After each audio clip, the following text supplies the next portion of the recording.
All right. Cool. Let's start with a high five. All right. Everyone, welcome to the NeuroBiz Academy podcast. I'm your host, Tim T.C. Collins. We have the best guest on our show today, Dr. Deanna Vansickel. She's a seasoned psychologist in the field of human science, correct? Yep. How many years have you been in the profession? Since 2009. Since 2009. That was the year my daughter Viola was born. Nice. Yeah, nice. so that's the year of optimization. That's right. We'll call it the year of optimization. Can you tell us more about who is Dr. Deanna Vansickel? And we're going to also expand on this beautiful book. Who do you think you are?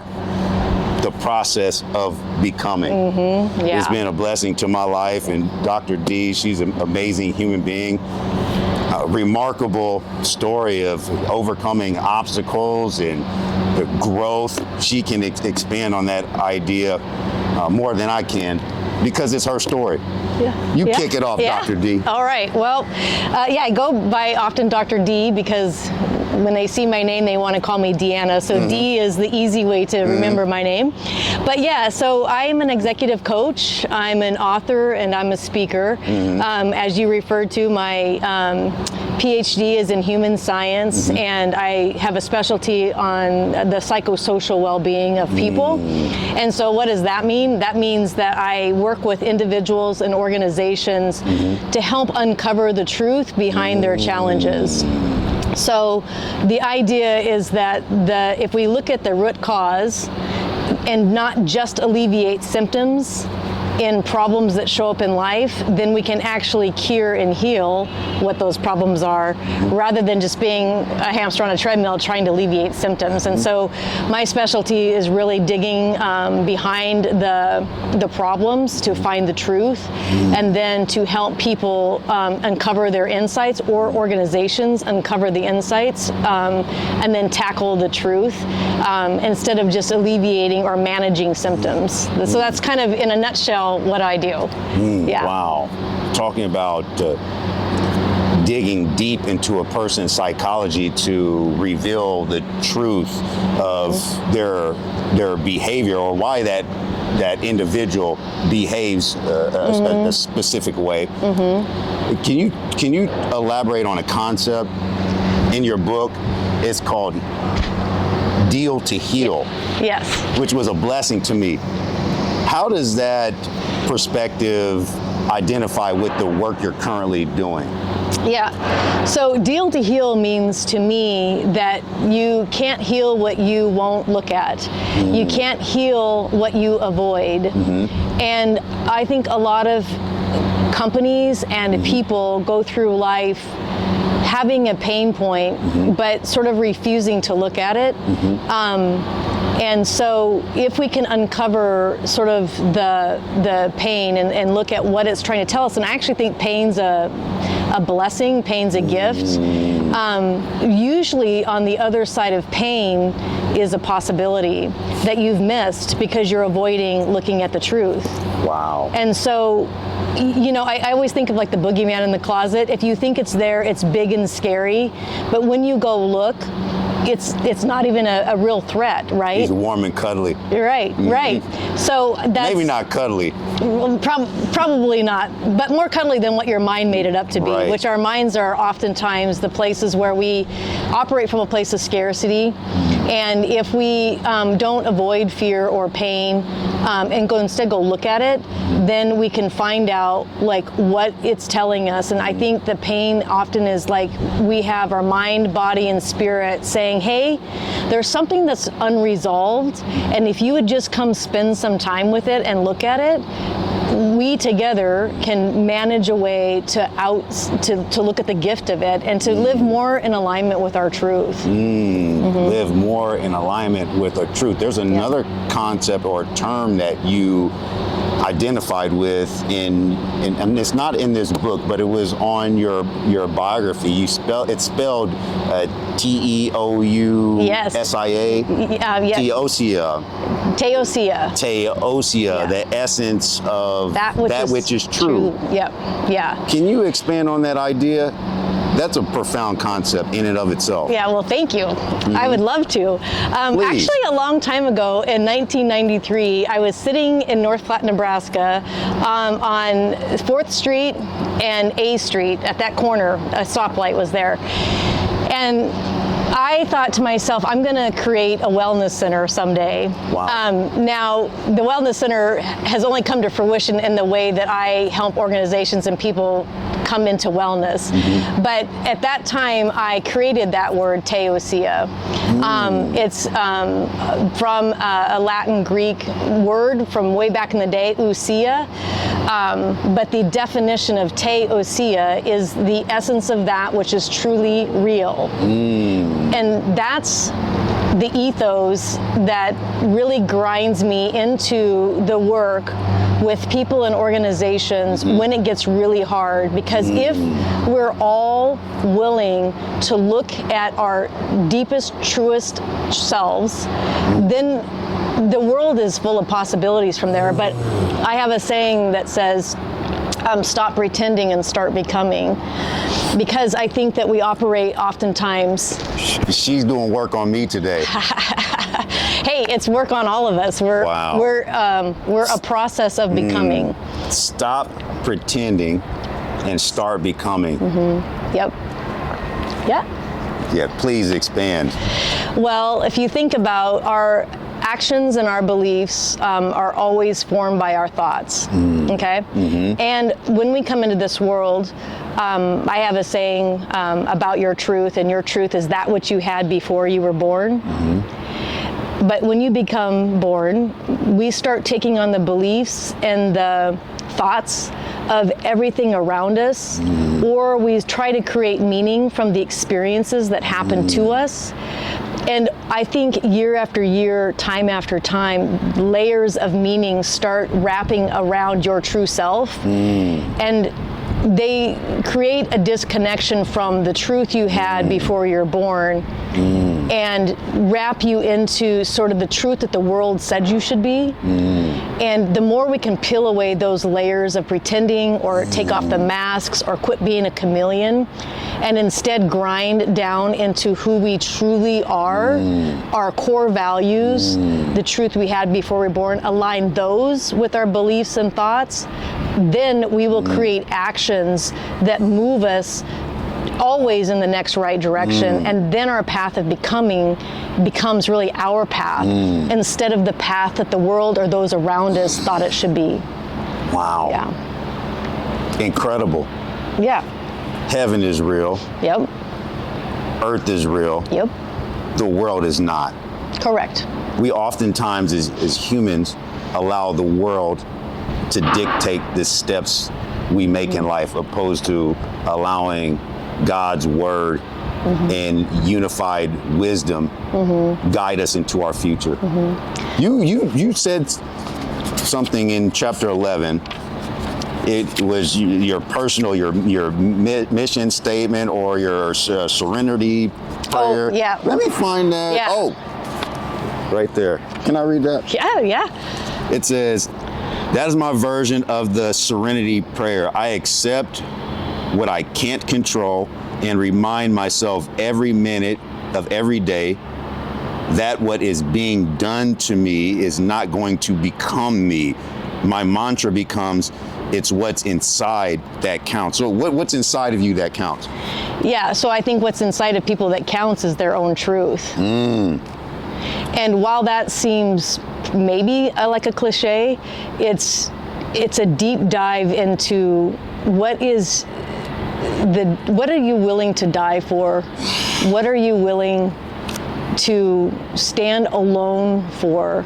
Because that's tapping into the essence of who you truly are, to the essence of that which is truly real for you.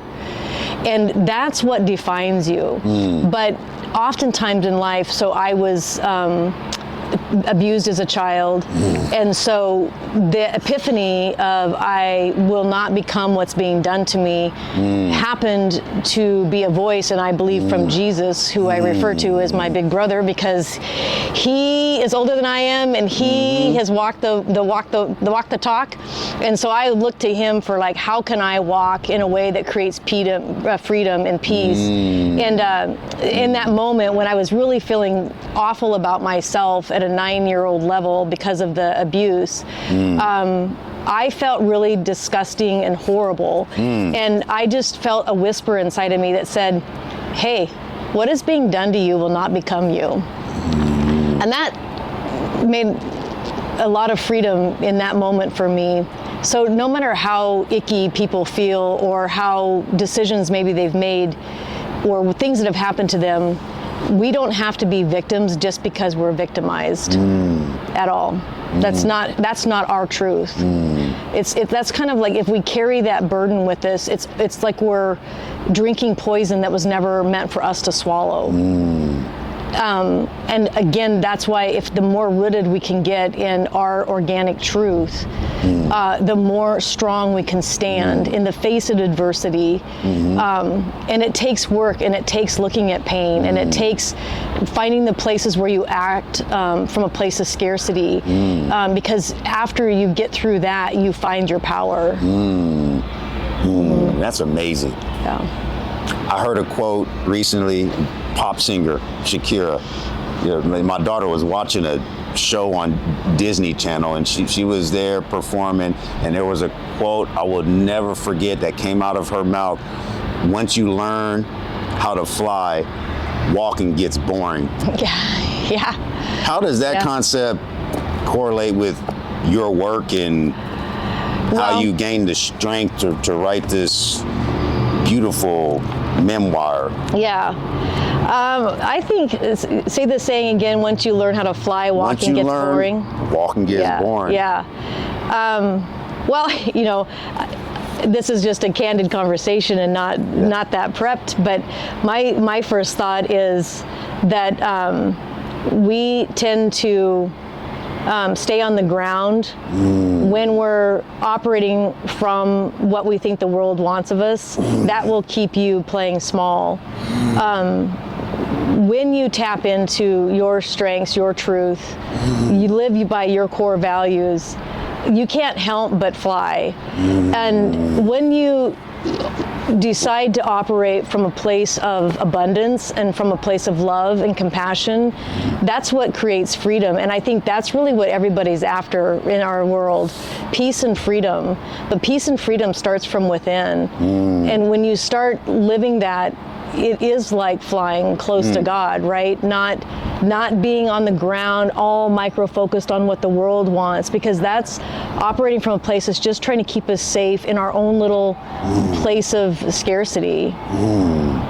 Wow, that was incredible. I'm watching this video 1 million times. Wow.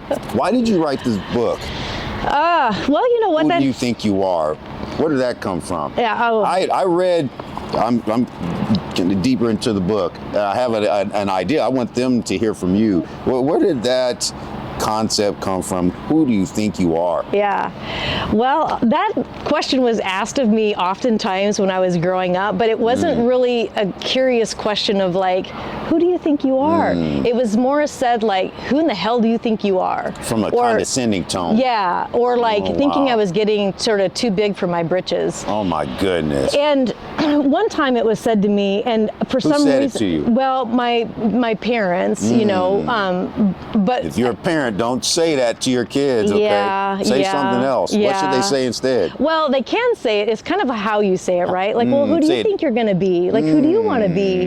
Instead of like, who do you think you are, right? But it was said to me several times, but one time it got said to me, and for some reason, I just thought, well, I'm not really sure who I am, but I don't think I'm as bad as you think I am. But I guess I'm not sure who I am. So that really set my quest in life to figure out, who am I and why am I here? Now, what I will say, who do you think you are? And that's why I have ellipsis at the end. because it can be said as a statement. Oh, it can wow. be said as a question. Right. But I want people to reflect, like, who do you think you are? But the answer is you're a process of becoming. Because who do you think you are is too small of a question, because it implies there's a destination. It implies that once you've figured out who you are, you're done. That's who you are.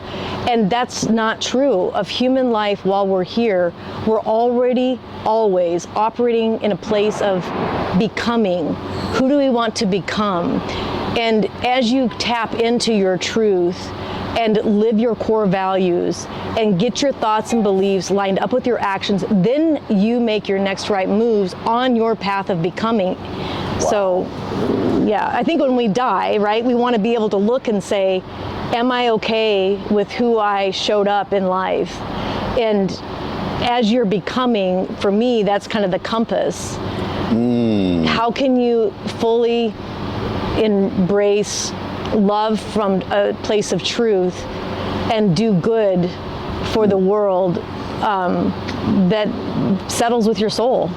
How does a person transition from that position of, struggle, anger, sad, anxiety, to the flying your wings and having freedom and loving themselves, loving other people, being happy?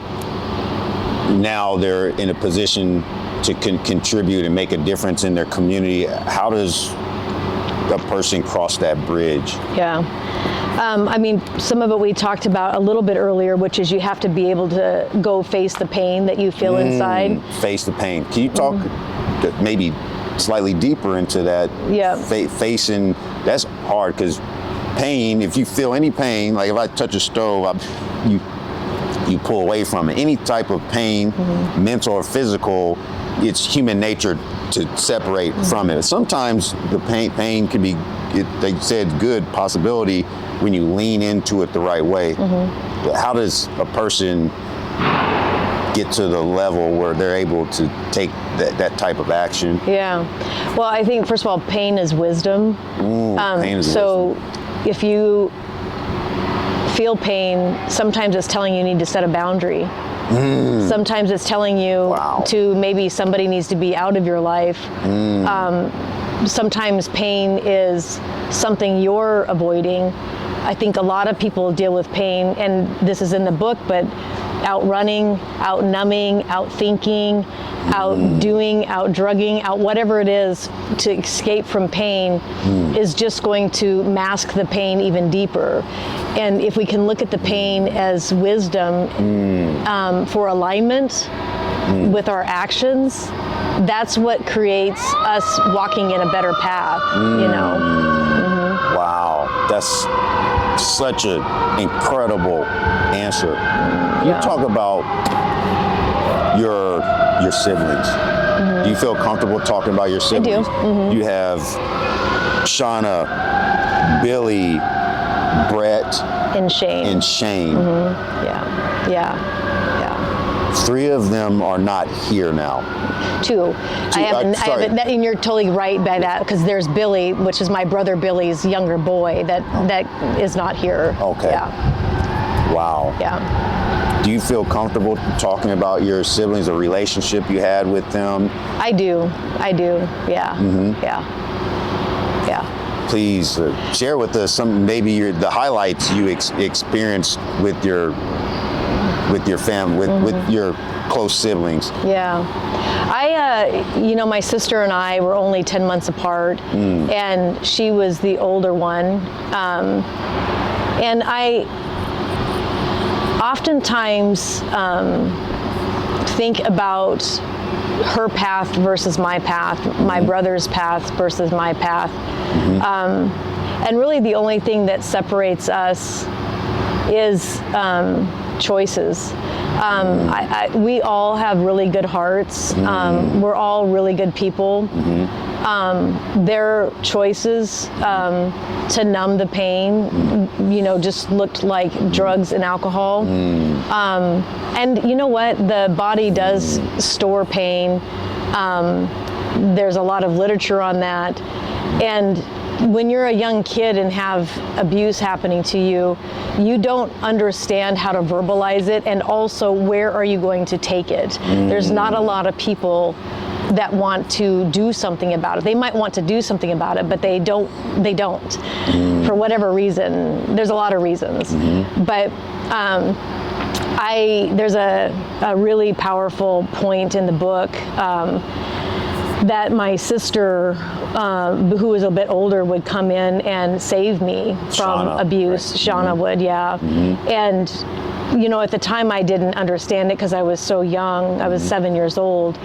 So I didn't get, why would you want to do this? And it wasn't till I was 23 that I looked back on that and be like, she was protecting me. And part of the reason I love them so much and want them in the book and want them remembered is because I feel like people that make the wrong paths in life, so whether it's alcohol or drugs or bad choices, people kind of look at them and judge them a little bit and think, what's wrong with them? Why did this one turn out okay? And I think that's the wrong question, and it's the wrong assumption to make of people, because what they're doing is they're covering up their pain. And once we start doing drugs or doing alcohol to cover up pain, we then start inflicting pain upon our own selves. So now we've got layers of pain. We've got the dad pain, we've got the pain that our own choices are creating, and it's just more to climb out of. And so part of writing the book is I hope it honors them, to share with people that this is why they chose some of the choices they did, because they were in pain. And I want to show people, you can be in an immense amount of pain, but we can still dig down into our truth and into God and find our way out of it. We're not alone in it. And there's a lot of people on this planet that owe you nothing and will actually be the ones to show up and give you grace. So it does exist on this planet. And I think it takes a village to raise a child. And you're a big part of that in the community, TC. You do that a lot in mentoring children and things. And so thank you for honoring them by asking about them. Yeah. Thank you, Dr. D. I have a couple more questions before we conclude this amazing podcast. How did you feel before you wrote this book, maybe in the middle, writing, and then afterwards? Yeah. Were the emotions, were they different, or were they the same? Yeah. When I first started writing the book, I definitely didn't think I was writing it for me. I thought I've done the best I can to heal my scars, but the way I would write it is I would shut my eyes and then viscerally immerse myself in the scenes and let all of that sort of flow out through my fingertips. And I will say that as learning psychologists, we call this unconscious incompetence. I didn't know what I didn't know, because it was daunting and it was hard, but it was also freeing, and it was took me in a way that when we keep secrets so long, for me, the only way the truth could really be heard was in the quietness of my writing. And therefore, private victories unfolded for me, which I didn't expect. And private victory before the public victory. Right. That's 7 Habits. Yep. There's a private. Highly effective human beings. Yep. Stephen Covey. I remember that. Yep. And I thought the private victory was just that I made it out. The public victory was if I make it out, can I help other people? But the private victory kept unfolding as I was writing, because I was noticing more release of truths for my own self. And then the public victory has been hearing from readers, you've been amazing to hear the book, what it means to you. And readers have been incredible, talking about they feel all the feels. They feel anger, they feel joy, they feel inspired, they feel motivated, they feel reflective about their own truth, wanting to like examine their own purpose. And so that's been the public victory of the book. Yeah. It became more than a goal, it's really become a gift. Yeah. Wow. Yeah. From goal to gift. Yeah. That's amazing. Yeah. Okay. One of my favorite movies of all time, probably one of your favorite movies too. Back to the Future. If you can travel back in time, like Doc and Mr. Marty McFly, where would you go? And would you make any changes? Yeah. Or would you leave things the same? Yeah. I think that's a great question. I would probably not change the circumstances because I can't change them, and I'm not a fan of wishful thinking, you know. So I think we're always going to have circumstances and people in our life that we can't control, and trying to manage something outside of our own selves is like chasing the wind. It's just exhausting, and you never really catch anything.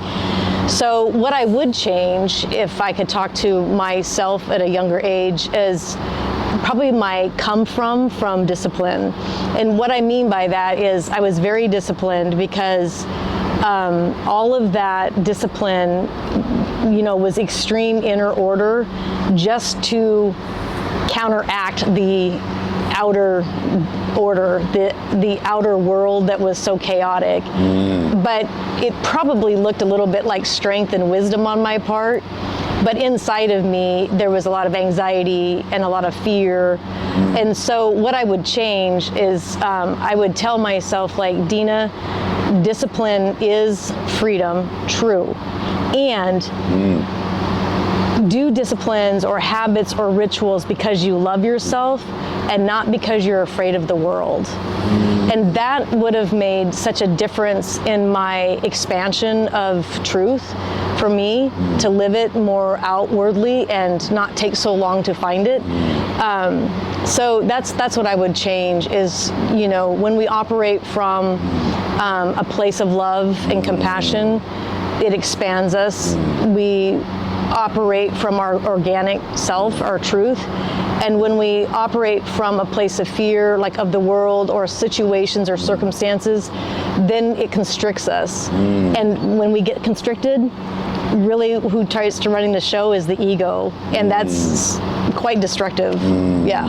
Wow. Yeah. Let's clap it up for Dr. D. Thank you. She's amazing. And thank you.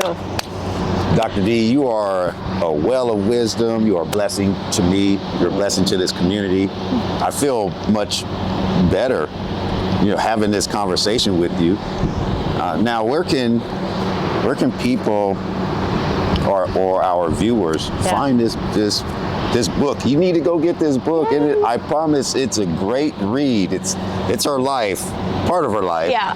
A good percentage of her life, and I guarantee if you read this book, it'll have a significant impact on your mind, your body, your soul, your spirit. Just a great story of an indomitable human being who surmounted the obstacles, and look at what she's doing right now. She's healing the world with her coaching.